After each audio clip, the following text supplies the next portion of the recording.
V tejto chvíli štartujeme ten oficiálny stageový program 6. ročníka Gurman Festu v Košiciach a som veľmi rád, že odštartovať to môžeme ako inak, ako zdravým životným štýlom, zdravým stravovaním. Budeme tu mať aj také kalorické bomby počas najbližších 3 dní, no ale dnes už s Jankou Chytráčkou si povieme, ako možno pristúpať k tomu stravovaniu trošku striedmejšie, zdravšie, aby sme sa cítili dobre fyzicky, psychicky, mali plno energie, na čo všetko nám už viac povie Janka. Janka, ja ťa vítam.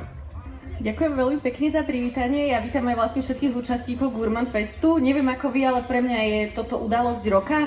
A tak ako to hovorím priamo pred vami, som to rovnako aj zdieľala na sociálnych sieťach, lebo si myslím, že naozaj pre ľudí, ktorí či už žijú v Košiciach alebo sú z okolia, prísť do Košic na tento krásny víkend na Gurman Fest je zážitok naozaj na celý rok. A ďakujem veľmi pekne za to privítanie. A trávenie na ďalší týždeň.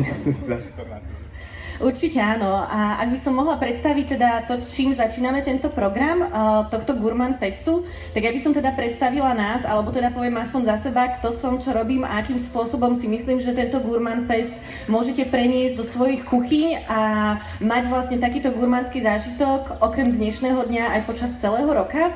Takže tak, ako bolo pred chvíľočkou povedané, ešte raz ďakujem veľmi pekne za privítanie. Moje meno je Janka Chytráčková a spolu s Tomášom pomáhame ľuďom v záplave informácií nájsť si tú správnu cestu k zdravému životnému štýlu a to naozaj bez obmedzovania, aby to bolo jednoduché a hlavne chutné.